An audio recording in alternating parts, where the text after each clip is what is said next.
Niečo také by sa už v dnešnej dobe nemalo stať. S toľkou technológiou, satelitmi a mobilmi stratiť signál nie je bežné však. No ja som zistil, že stratiť signál je len začiatok. Príbeh sa začína jednoducho.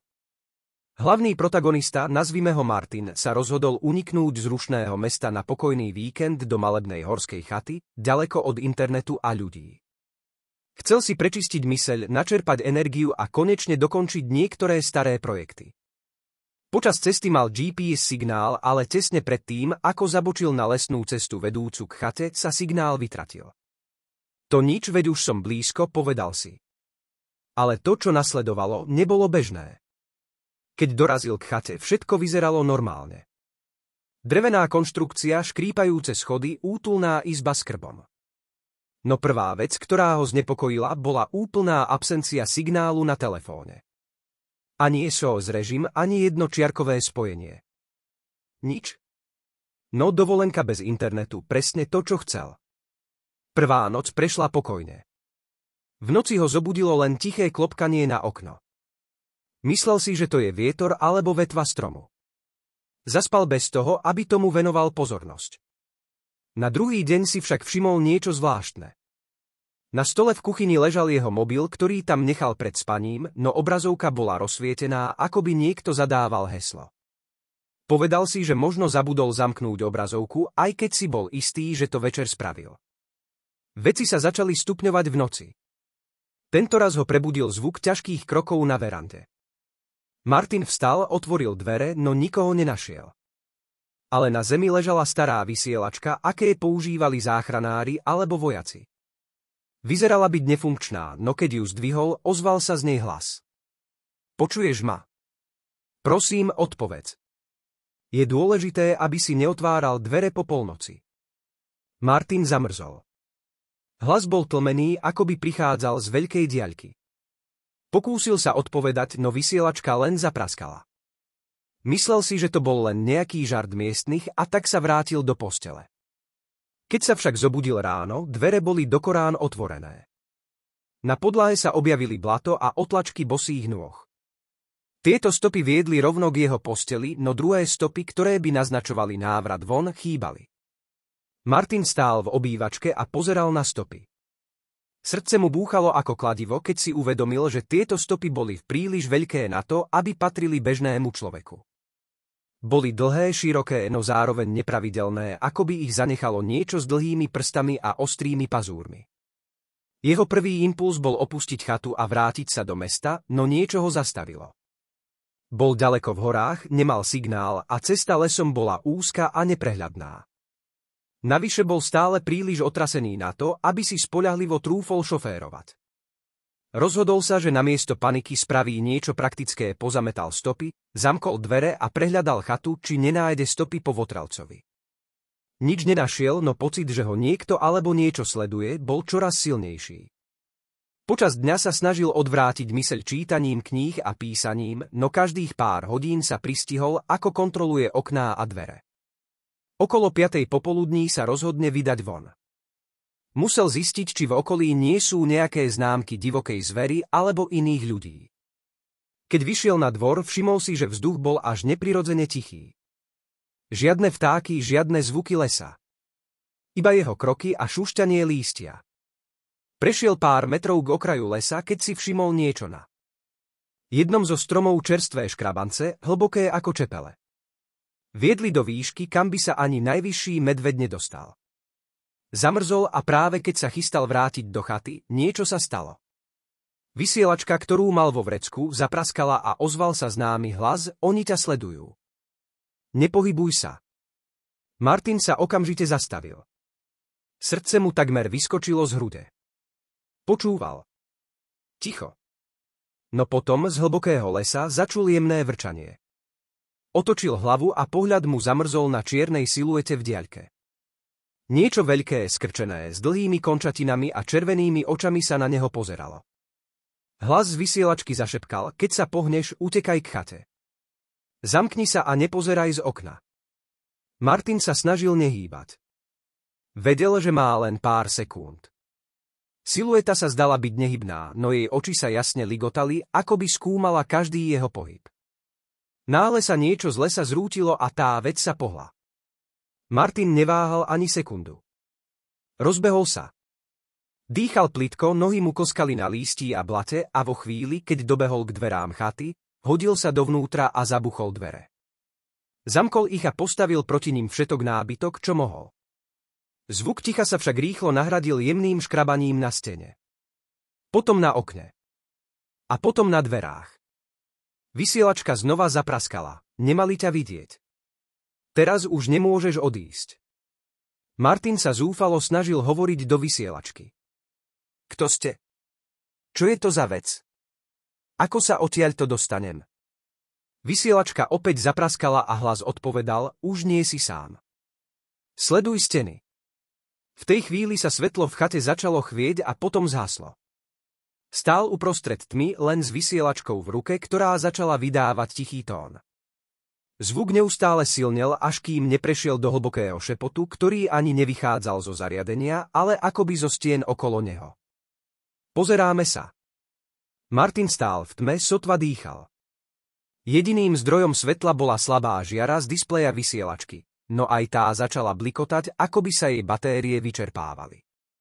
Šepot zo stien sa zmenil na hlboké, rezonujúce zvuky, ktoré mu brneli v kostiach. Už to nebol len zvuk, bolo to, ako by tie steny žili, pohybovali sa a sledovali ho. Náhle sa ozvalo hlasné udretie na dvere. Niečo ťažké a silné sa do nich oprelo, až sa zámka zachvela. Martin sa rozbehol do kuchyne, kde si pamätal, že našiel kuchynský nôž. V tme tápal, narážal do stoličiek a stolov, kým konečne nahmatal chladnú rukoveď noža. Znovu sa ozvalo udretie, tentoraz silnejšie. Zvuky škrabania na stenách zosilneli a potom nastalo ticho. Desivé, neprirodzené ticho, ktoré bolo horšie než akýkoľvek hluk. Vysielačka sa znovu ozvala. Tentoraz však hlas znel inak, nebol to ten istý človek. Tento hlas bol hlboký, zastretý a znel, ako by pochádzal priamo z nočnej mory. Pozri sa do okna. Martin sa zúfalo snažil nepočúvať. Vedel, že ako náhle sa pozrie, stane sa niečo hrozné. Hlas sa zopakoval, tentoraz naliehavejšie. Pozri sa do okna. Napriek všetkej snahe odolať zvedavosti, Martinov pohľad pomaly stúpal k oknu. Zo svojej pozície videl len čiernu noc, ale keď sa približoval, oči mu zachytili pohyb. Červené bodky sa objavili v tme a blížili sa k oknu. Boli to oči. Ale neboli tam len jedny. Desiatky, možno stovky očí žiarili spoza skla a sledovali ho, nehýbali sa, iba na neho úprene civeli. Martin zareval a cúvol, až narazil do steny. Oči zmizli. Okno sa zdalo prázdne, ale jeho myseľ ho presviečala, že tam stále niečo je. Zvuky však nezaostali. Kroky ťažké, pomalé, škrípajúce sa ozývali priamo nad ním. Pochádzali z podkrovia. To bolo zvláštne, pretože Martin vedel, že chata nemala žiadne schody ani prístup na povalu. A predsa niečo hore bolo. Vysielačka sa opäť ozvala. Tentokrát to bol ten pôvodný hlas. Musíš ísť do pivnice. Teraz. Inak ťa nájdu. Pivnica. Martin zamrmlal, celý zmetený. Nevidel žiadny vstup do pivnice. No hlas pokračoval za krbom. Dvierka. Otvor ich a skry sa. Nepýtaj sa, len to urob. Napriek svojmu strachu a zmätku sa Martin rozhodol poslúchnuť. Rozvietil baterku na telefóne, ktorý napriek absencii signálu stále fungoval a prešiel ku krbu. Presunul ťažké kachle a odhalil malé, drevené dvierka, o ktorých ani netušil, že tam sú. Zvuky z podkrovia sa zosilnili. Ťažké kroky sa teraz pohybovali priamo nad jeho hlavou, ako by niečo obrovské obchádzalo a hľadalo cestu, ako sa k nemu dostať. Martin otvoril dvierka a zistil, že vedú do úzkeho schodiska smerujúceho dole do hlbokej tmy. Schody boli staré, drevené a pod jeho váhou škrípali, ale nemal na výber. S baterkou v ruke sa ponoril do tmy, zatvoril za sebou dvierka a dúfal, že to, čo ho prenasledovalo, nebude vedieť, kam zmizol. Keď sa dostal na dno, zistil, že pivnica nie je len skladisko, vyzeralo to ako staré laboratórium. Na stenách viseli fotografie a výkresy.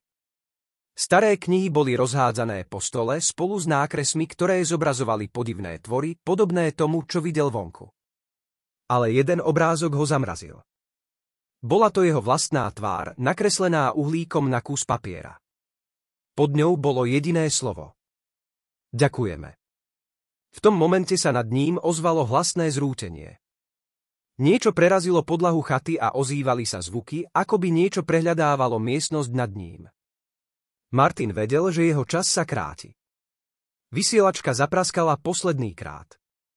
Hlas povedal, ak chceš prežiť, musíš obetovať niečo. Pozri sa do tej skrinky za tebou. Martin sa otočil a zbadal starú kovovú skrinku.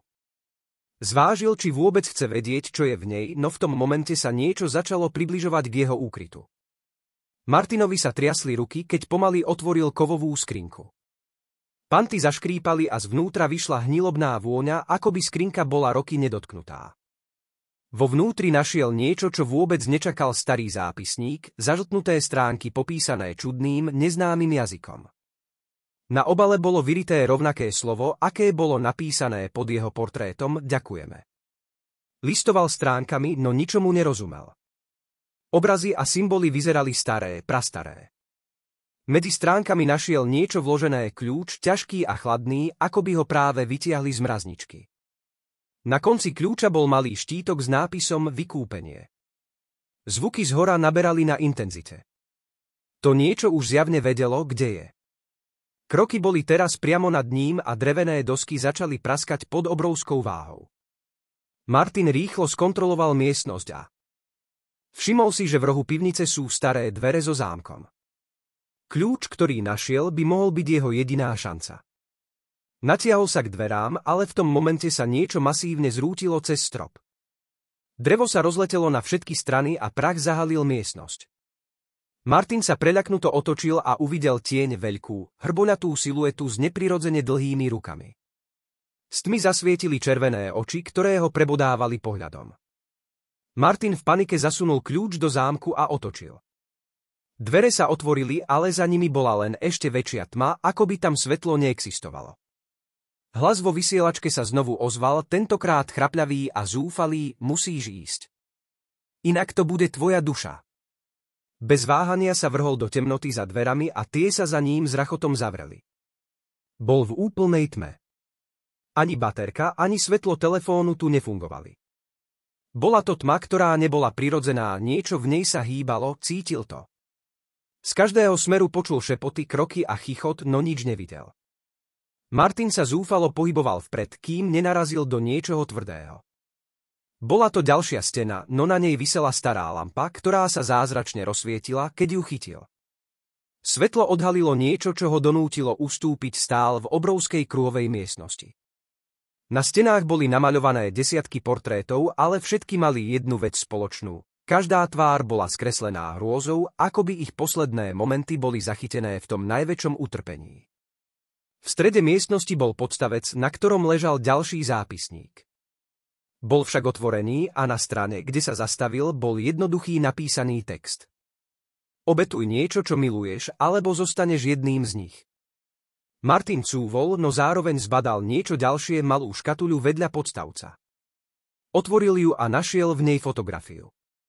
Bola to jeho rodina. Jeho mama, otec, sestra, dokonca aj jeho pes, všetci sa na neho šťastne usmievali. Šepoty z temnoty sa zosilnili. Rozhodni sa, zneli. Len tak môžeš odísť. Martinovi myseľ bežala na plné obrátky.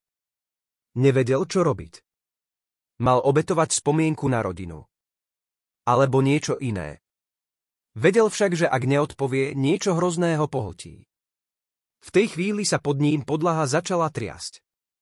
Z temnoty sa začali objavovať tváre, skreslené a mučené, ako by patrili tým, ktorí už túto voľbu neprežili.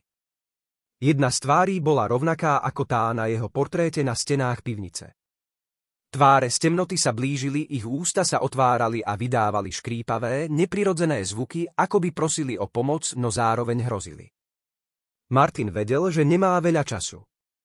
Slová na stránke zápisníka sa mu vypálili do mysle. Obetuj niečo, čo miluješ, alebo zostaneš jedným z nich.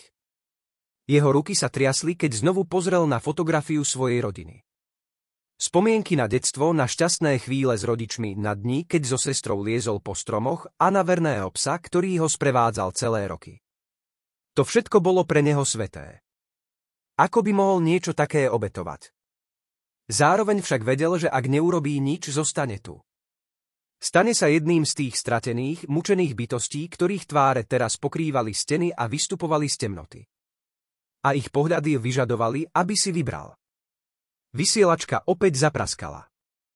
Hlas bol tentoraz jasný a pevný, ako by patril niekomu, kto ho už dlhšie sledoval. Je to test. Neobetuješ ich, obetuješ len spomienky. Ale musíš to urobiť. Hneď? Martinova myseľ bojovala. Spomienky? Ak ich obetujem, zabudnem na svoju rodinu. Na všetko, čo ma formovalo. Čo potom zostane zo mňa? Ale tá myšlienka ho aspoň trochu utešila, ak by to znamenalo, že jeho rodina bude stále existovať, mohol by sa s tým zmieriť. Lenže čo ak to bola lož? Znova sa ozval šepot, rozhodni sa.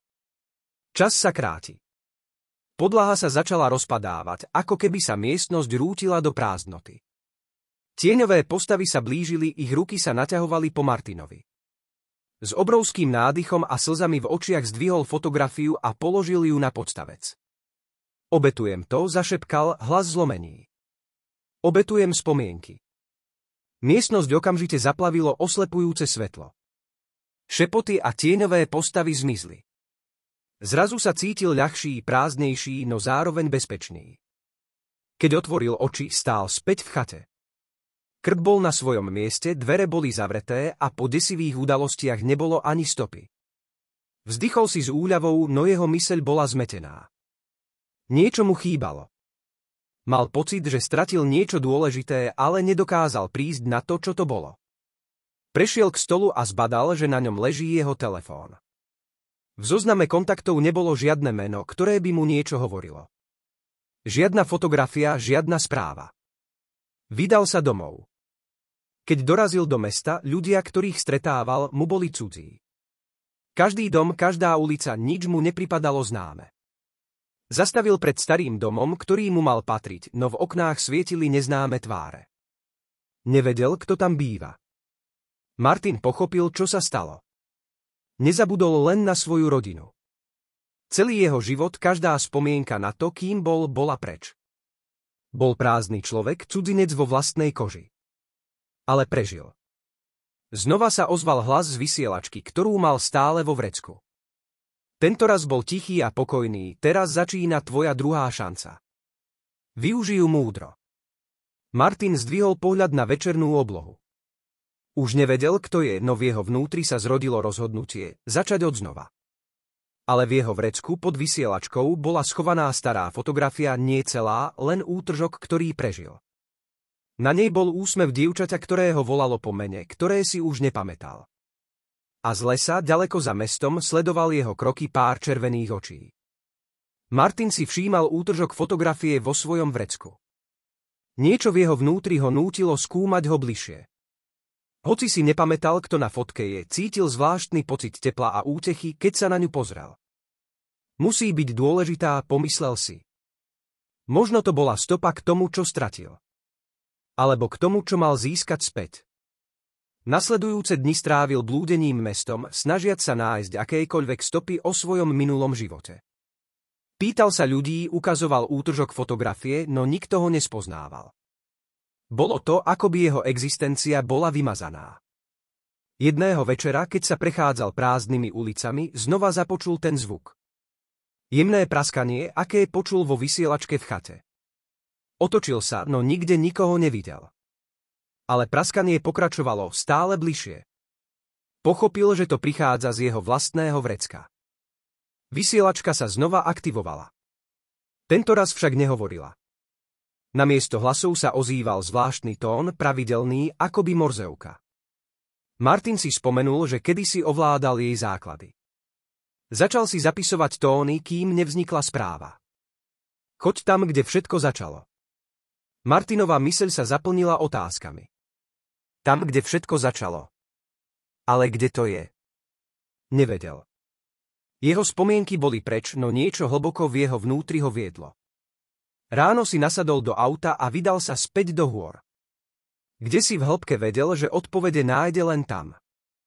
Keď dorazil na miesto, chata vyzerala opustene, ako keby ju nikto neobýval roky. Steny boli pokryté machom, drevo ošúchané a prach sa takmer rozpadal. Vošiel dnu, no všetko bolo presne tak, ako si pamätal, alebo skôr, ako si myslel, že si pamätal. Na stole ležal zápisník, ktorý predtým nechal v pivnici. Otvoril ho a našiel novú stránku, na ktorej bolo napísané. Chceš si spomenúť? Obetuj to, čo si teraz. Martin zúfalo rozmýšľal. Čo má teraz? Všetko, čo mal, už stratil. A predsa cítil, že táto voľba je iná. Tentokrát sa neobetovali spomienky, ale niečo hlbšie jeho samotná existencia, taká, aká bola teraz. Vysielačka opäť zapraskala. Hlas tentokrát patril mladej žene. Znel dôverne, ako by ju poznal, no nevedel odkiaľ. Martin, musíš to urobiť. Len tak ma môžeš zachrániť. Srdce mu zamrzlo. Žena na fotografii. Musela byť ona. Ale prečo potrebovala zachrániť? A čo to znamenalo pre neho? Miestnosť začala tmavnúť. Steny sa rozplynuli a okolo neho sa objavila známa temnota, akú zažil v pivnici. Šepoty boli späť, no tentokrát sa nezdali nepriateľské. Znel z nich smútok a prosba. Martin sa pozrel na zápisník. Sklonil hlavu a zašepkal, ak to znamená, že si spomeniem, ak to znamená, že ťa nájdem, potom obetujem všetko. V tom momente zápisník zhorel v jeho rukách.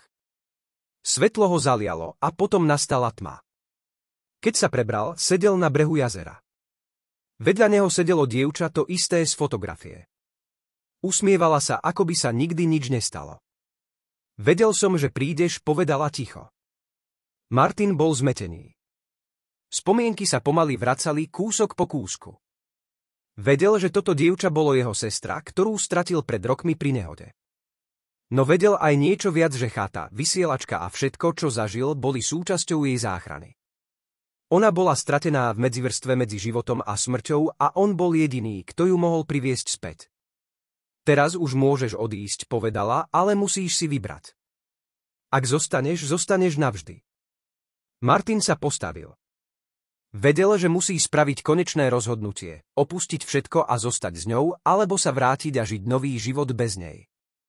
Martin sa na chvíľu zahľadel na pokojné jazero pred sebou. Jeho odraz na vodnej hladine bol pokojný, ale v jeho vnútri zúrila búrka. Mysľou mu prebehli všetky spomienky, ktoré sa mu vrátili, šťastné chvíle so sestrou, ich detstvo, to, ako sa smiali a snívali o budúcnosti.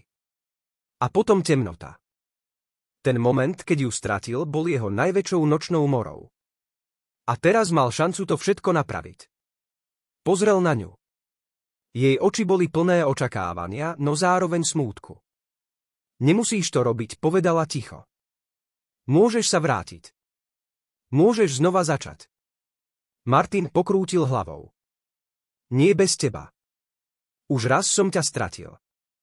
Nedovolím, aby sa to stalo znova. Sestra sa na neho usmiala. Vieš, že to znamená koniec pre všetko, čo poznáš. Už nebude návratu.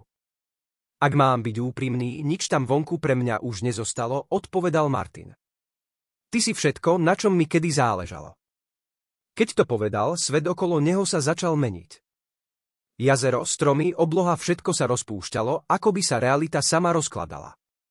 Cítil, ako sa jeho telo stáva ľahším, ako by strácal hmotnosť a stával sa súčasťou niečoho väčšieho. Sestra sa postavila a chytila ho za ruku. Neboj sa, povedala. Teraz sme spolu. Navždy. Okolo nich sa začalo tvoriť nové miesto, čistá lúka, zalitá jemným svetlom, ktoré nevychádzalo zo slnka, ale z nich samotných. Bolo to pokojné, večné. Už nebolo temnoty, šepotov ani strachu. Len oni dvaja. V reálnom svete našli opustenú chatu o niekoľko týždňov neskôr. Miestni ju považovali za prekliatu. Na stole však našli jedinú vec, starú fotografiu Martina a jeho sestry, ktorí sa smiali pri jazere. Pod fotografiou bol odkaz napísaný starým atramentom. Niektoré veci sú silnejšie ako smrť. Nikto nikdy nezistil, čo sa s Martinom stalo. Ale každý, kto prišiel na to miesto, tvrdil, že cítil zvláštny pokoj, ako by bol na mieste, kde nič nemôže bolieť. A tí, ktorí tam zostali dosť dlho, tvrdili, že videli dve postavy pri jazere, muža a dievča, ktorí sa smiali a držali za ruky.